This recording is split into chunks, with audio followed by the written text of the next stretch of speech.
പക്ഷം പോലുമില്ലാതെ നരേന്ദ്രമോദി കൂപ്പുകുത്തിയതും പ്രിയങ്ക ഗാന്ധി പാർലമെന്ററി രാഷ്ട്രീയത്തിൽ വിജയിച്ചു വന്നതും അടക്കം രാജ്യത്തെ നിർണായകമായ വിധി പുറത്തു വന്ന വർഷമാണ് 2024.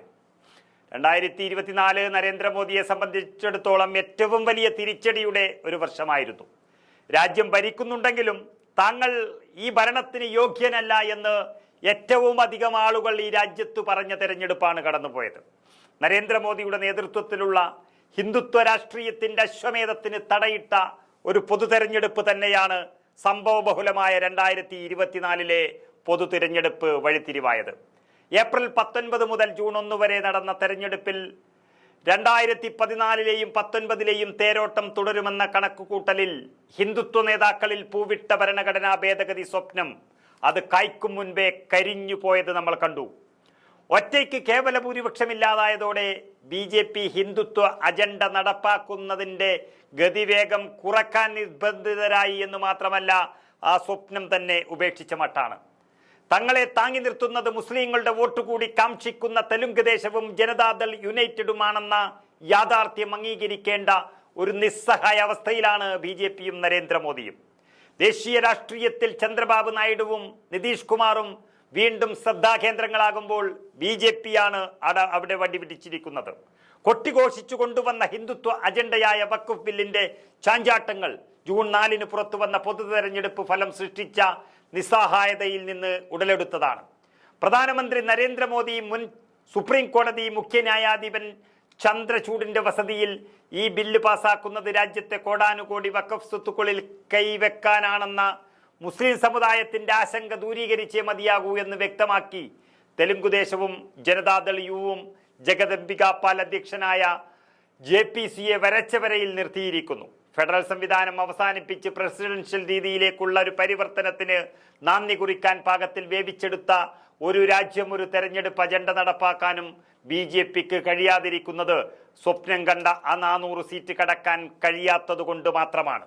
3/2 ഭൂരിപക്ഷം പോയിട്ട് തങ്ങൾക്കുള്ള കേവല ഭൂരിപക്ഷ വോട്ടുകൾ പോലും കാണിക്കാൻ ഒറ്റ തെരഞ്ഞെടുപ്പ് ബില്ല് അവതരണ വേളയിൽ മോദി സർക്കാരിന് കഴിഞ്ഞില്ല. രാഹുൽ ഗാന്ധിയുടെ ഉയർച്ച താഴ്ചയും പ്രിയങ്ക ഗാന്ധിയുടെ വരവും 400 കടക്കാനുള്ള വ്യാമോഹത്താൽ രാജ്യം ഇന്നുവരെ കാണാത്ത കൊടിയ വർഗീയ വിദ്വേഷ പ്രചരണങ്ങളുമായി ഭരണാധികാരികൾ നേരിട്ടിറങ്ങിയപ്പോൾ ഭരണഘടന മാറ്റാനും സംവരണം നിർത്താനുമാണ് ഹിന്ദുത്വ പടപ്പുറപ്പാട് എന്ന നരേറ്റീവ് സൃഷ്ടിച്ച് രാഹുൽ ഗാന്ധിയുടെ നേതൃത്വത്തിൽ ഇന്ത്യ സഖ്യം തെരഞ്ഞെടുപ്പിന്റെ അജണ്ട നിശ്ചയിച്ചതാണ് BJPയുടെ കണക്കുകൂട്ടലുകളെല്ലാം തെറ്റിച്ചത്.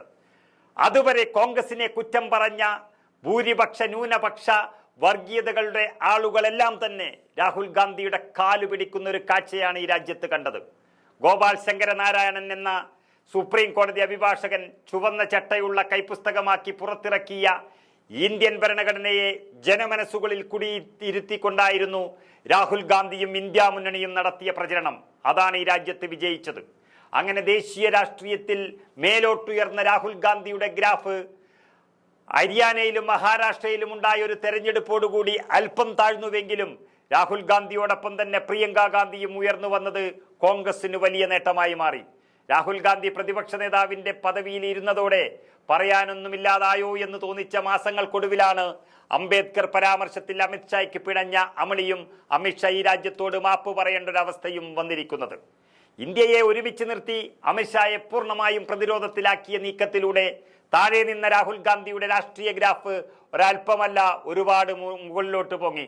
അതേസമയം ഗാന്ധി കുടുംബത്തിന് കോൺഗ്രസ് പാർട്ടിയിലുള്ള ആധിപത്യം അരക്കെട്ടുറപ്പിച്ചുകൊണ്ടാണ് പ്രിയങ്ക ഗാന്ധി പാർലമെന്ററി പ്രവേശനം ഈ വർഷം ഗംഭീരമാക്കുകയും ചെയ്തത്. പ്രിയങ്ക ഗാന്ധിയുടെ ചടുലത ആരംഭശൂരത്വമാകാതിരുന്നാൽ ദേശീയ രാഷ്ട്രീയത്തിൽ അവരുടെ ചലനങ്ങൾ പ്രതിഫലനം ഉണ്ടാക്കുക തന്നെ ചെയ്യും.